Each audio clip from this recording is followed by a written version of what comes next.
ఒకప్పుడు మార్పు కావాలి, కాంగ్రెస్ రావాలి అని నినదించిన గొంతులే ఇప్పుడు ఎందుకు వేశాంరా నాయనా ఓటు అని నెత్తి నోరు బాదుకుంటున్నాయి.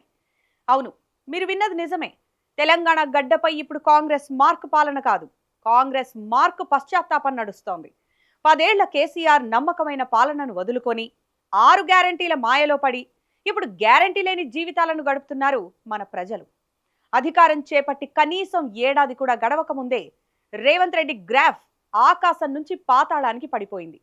మంత్రులను జనం నిలదీస్తున్నారు, ఎమ్మెల్యేలను ఊర్లలోకి రానివ్వడం లేదు. అసలు రేవంత్ సర్కార్పై ఈ తిరుగుబాటు ఎందుకు? కాంగ్రెస్ మార్పు అంటే ఇదేనా? ఇవాల్టి మన స్పెషల్ స్టోరీలో చర్చిద్దాం. ఎన్నికల ముందు కాంగ్రెస్ నాయకులు ఊరూరా తిరిగి ఏం చెప్పారు? వచ్చి రాగానే రైతు భరోసా ఇస్తాం, ఎకరాకు 15,000 వేస్తాం, రుణమాఫీ చిటికెలో చేసేస్తాం అన్నారుగా.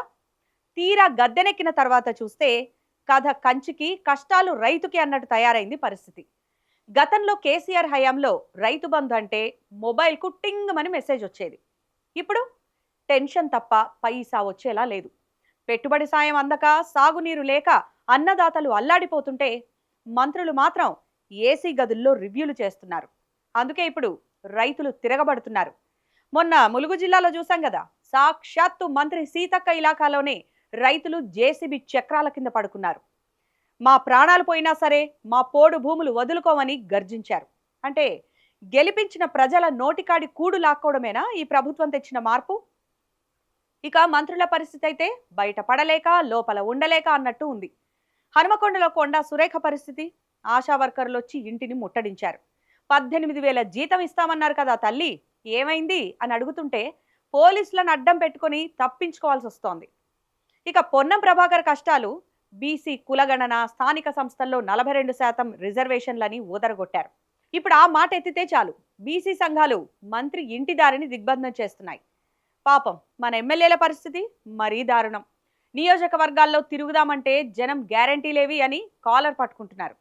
అందుకే చాలా మంది నాయకులు ఇప్పుడు జనంలోకి వెళ్లడం కంటే జూమ్ మీటింగులు మిన్నా అని ఫిక్స్ అయిపోయారు. ఇక మా చెల్లెమ్మలు, అక్కల గురించి చెప్పక్కర్లేదు. మహాలక్ష్మి పథకం కింద నెలకు 2,500 రూపాయలు వస్తాయని, ఆ డబ్బుతో ఇంట్లోకి ఏదైనా కొనుక్కోవచ్చని ఆశపడ్డారు.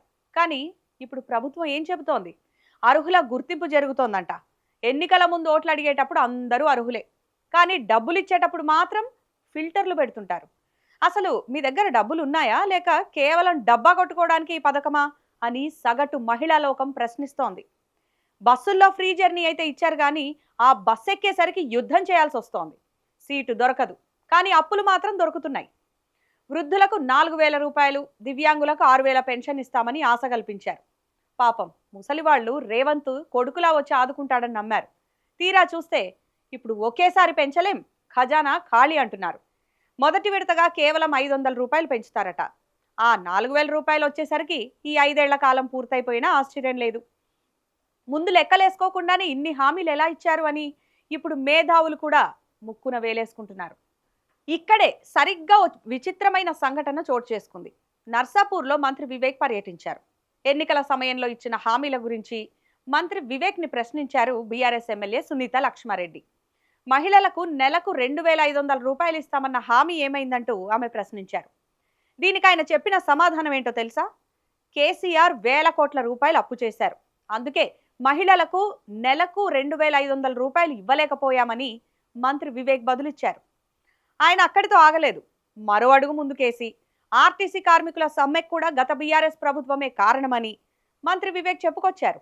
అంటే కాంగ్రెస్ పార్టీ నాయకులు ఎంత అవగాహన లేమితో పనిచేస్తున్నారో ఇక్కడే అర్థమవుతోంది. వారి పాలన బాగోలేదు, మాకు ఒక అవకాశం ఇవ్వండి అని వేడుకుంటేనే కదా మీకు అవకాశం ఇచ్చింది. అలాంటిది మీకు పాలన చేతగాక తిరిగి కేసీఆర్ పాలననే విమర్శిస్తున్నారంటే వీరు ఎంతటి అభద్రతా భావంతో పనిచేస్తున్నారో ఇక్కడే అర్థమవుతోంది. ఇక ముఖ్యమంత్రి రేవంత్ రెడ్డి ఒక విచిత్రమైన పరిస్థితిలో ఉన్నారు. ఆయనే స్వయంగా ఒప్పుకుంటున్నారు జనం మమ్మల్ని తిడుతున్నారు అని. ఒక సీఎం స్థాయిలో ఉండి ప్రజల తిట్లు తింటున్నామని చెప్పడం ఎంతటి దౌర్భాగ్యం. ప్రతిపక్షం బీఆర్ఎస్ అడుగుతోంది, మీకు చేత కాకపోతే కేసీఆర్ మీద పడేడవడం ఎందుకు అని. 10 ఏళ్ల పాటు కేసీఆర్ రాష్ట్రాన్ని ఒక విజన్తో నడిపారు. సంక్షేమం, అభివృద్ధిని పట్టాలెక్కించారు. కానీ ఇప్పుడు అభివృద్ధి చక్రం వెనక్కి తిరిగింది.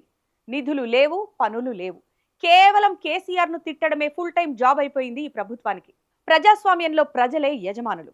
వారిని మాటలతో మోసం చేయొచ్చు గాని ఆకలిని, అవసరాన్ని మోసం చేయలేరు. అటవీ అధికారుల జేసీబీల కింద పడుకున్న రైతులైనా, జీతం పెంచమని అడుగుతున్న ఆశా వర్కర్లైనా ఇవన్నీ కాంగ్రెస్ వైఫల్యానికి సజీవ సాక్ష్యాలు. ఇప్పటికైనా రేవంత్ సర్కార్ మేల్కొనకపోతే ఈ నిరసన జ్వాలలు ప్రజాభవన్ను తాకడం ఖాయం. ప్రజలు అన్ని గమనిస్తున్నారు. సమయం వచ్చినప్పుడు బ్యాలెట్ బాక్స్ల ద్వారా రిటర్న్ గిఫ్ట్ ఇవ్వడానికి సిద్ధంగా ఉన్నారు. నాయకుల్లారా తస్మాత్ జాగ్రత్త. హామీలు ఇచ్చేటప్పుడు ఉన్న ఉత్సాహం అమలు చేసేటప్పుడు కూడా ఉండాలి. లేదంటే ప్రజలు మిమ్మల్ని చరిత్రలో ఒక వైఫల్యంగానే మిగిల్చేస్తారు. ఇక ఈ వీడియోపై మీ అభిప్రాయం ఏంటి? కాంగ్రెస్ పాలన ఎలా ఉంది? కింద కామెంట్ సెక్షన్లో తెలియజేయండి. ఇలాంటి మరిన్ని ఇంట్రెస్టింగ్ స్టోరీస్ కోసం, పొలిటికల్ అప్డేట్స్ కోసం మా ఛానల్ని సబ్స్క్రైబ్ చేయండి.